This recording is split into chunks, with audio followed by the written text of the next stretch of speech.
membantu memenangkan PAS dan Perikatan Nasional dalam pilihan raya umum ke-15 Negeri Selangor yang bakal berlangsung tidak lama lagi.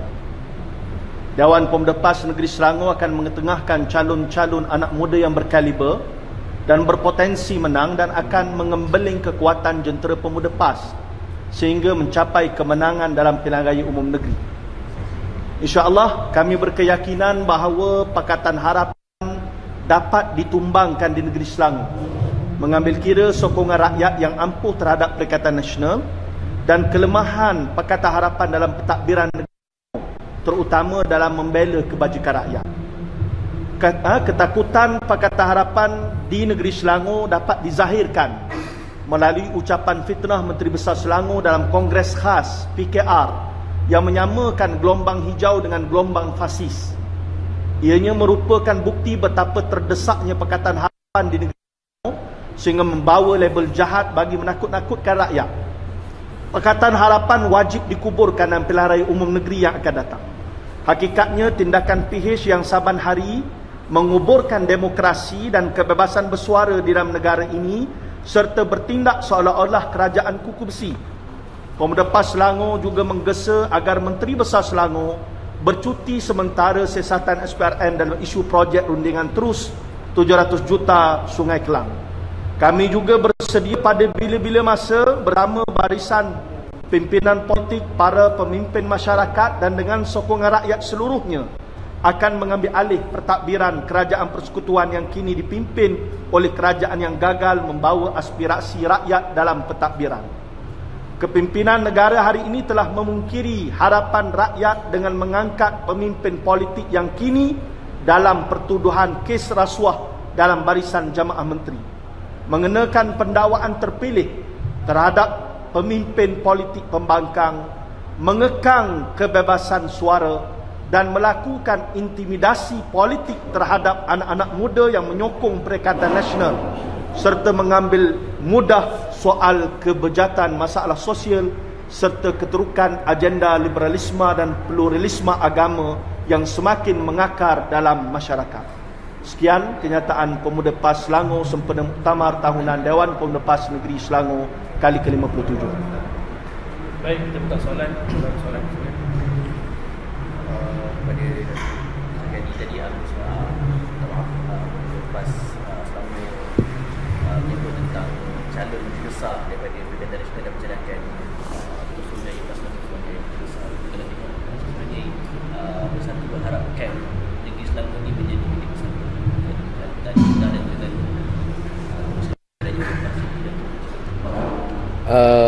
kita di peringkat pusat kita menerima maklum cadangan yang dikemukakan oleh pemuda PAS Selangor, tetapi kita akan selesaikan isu ini di dalam perundingan di antara parti-parti dalam Perikatan Nasional. So far ia bukan merupakan satu isu yang akan meretakkan hubungan. Bagi kami ini isu biasa. Masing-masing berhak untuk melontarkan cadangan dan pada akhirnya ia akan diputuskan di meja rundingan. Jadi saya kira selain daripada usul dari PAS, ada isu lain tak yang mungkin didengar di PAS Selangor? Kita tidak bincang lagi di peringkat Perikatan Nasional berkenaan dengan calon Menteri Besar. Yang pasti kita sedang bergerak dengan lancar untuk kita mengemaskan gerak kerja bagi menawan Selangor. Siapa jadi Menteri Besar, insya-Allah akan lebih baik daripada kerajaan PHBN pada hari ini. Saya tak datuk lagi. Maaf.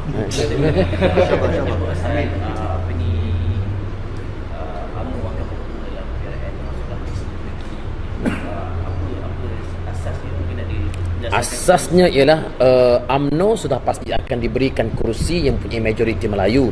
Sebab kalau majoriti non-Malay, mereka akan terpaksa berebut pula dengan parti-parti yang dalam Pakatan Harapan. Apa yang kita lihat ialah majoriti Melayu pada hari ini mereka menolak dengan total Barisan Nasional di negeri-negeri Kedah, Terengganu dan juga Kelantan. Apatah lagi apabila Barisan Nasional mengambil langkah untuk bersatu dengan ataupun menjalankan permufakatan dengan Pakatan Harapan.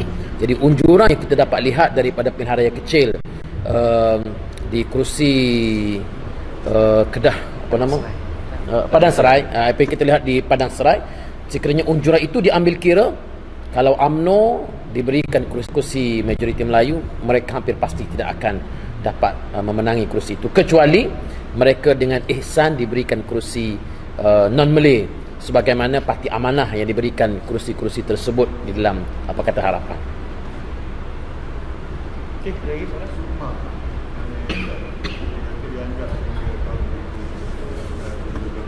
Ya.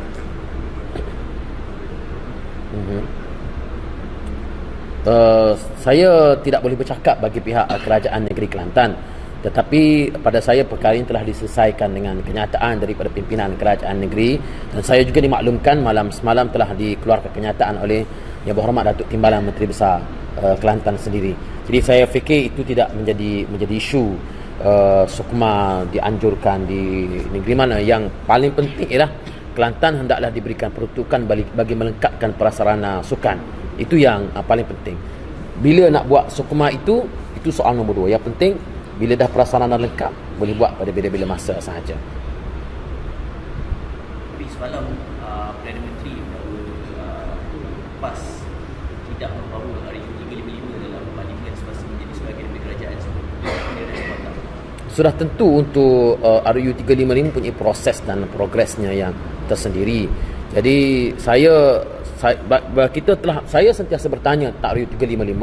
Saya di antara ahli parlimen yang sentiasa bertanya tentang RU355 setiap kali sidang parlimen, dan setiap kali dijawab oleh Menteri dan Timbalan Menteri Agama. Perkara itu sedang dalam proses-proses yang tersendiri. Dia tidak boleh dilaksanakan secara overnight. Jadi apabila berlaku pertukaran kerajaan, saya yakin perkara itu sudah pun ada dalam prosesnya, dan saya menggesa kerajaan supaya meneruskan progres tersebut dan bentangkan di dalam parlimen. Isu ini pada saya bukannya isu politik, dan ia tak perlu dipolitikkan sama sekali. Yang saya melihat bahawa Perdana Menteri cuba untuk mengalihkan daripada isu yang sering dilaungkan oleh beliau sendiri sebelum daripada ini, iaitu ketulusan di dalam pentadbiran dengan melantik anggota pentadbiran daripada yang terdiri daripada mereka yang didakwa di mahkamah. Dia nak larikan daripada isu itu, cuba bawa pula tentang RU355, dan saya fikir rakyat telah cerdik untuk menilai muslihat politik daripada Perdana Menteri dan juga kabinet kerajaan yang ada pada hari ini. Jadi setakat ni RU355 dalam progres sampai mana? Itu kena tanya kerajaan yang ada pada hari ini. Setakat ni yang last yang telah dimaklumkan kepada kita bahawa RU355 itu sudah ada MOM-nya, Memorandum Jemaah Menteri yang nak dibentangkan. Dia sudah di peringkat akhir. Jadi tinggal lagi kerajaan yang ada pada ini cuma sambung sedikit saja untuk dibentangkan di dalam parlimen, dan kami akan menyokong sebulat suara. Bentangkan kali kedua lah dalam. Ya, bentangkan kali kedua. Bacaan kali kedua.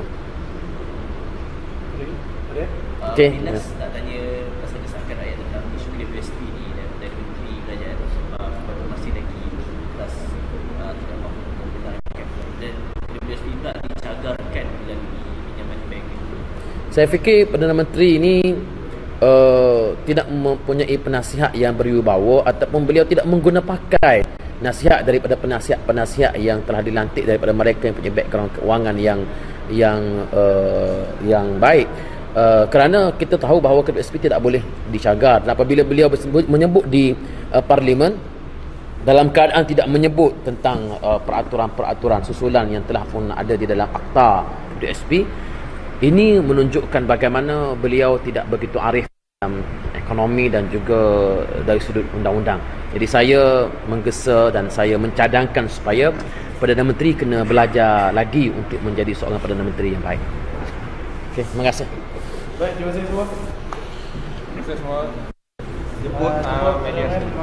Jemput media pun datang untuk makan hari ini. Ini kalau dapat enak ada tadi. Dah gitu. Saya kalau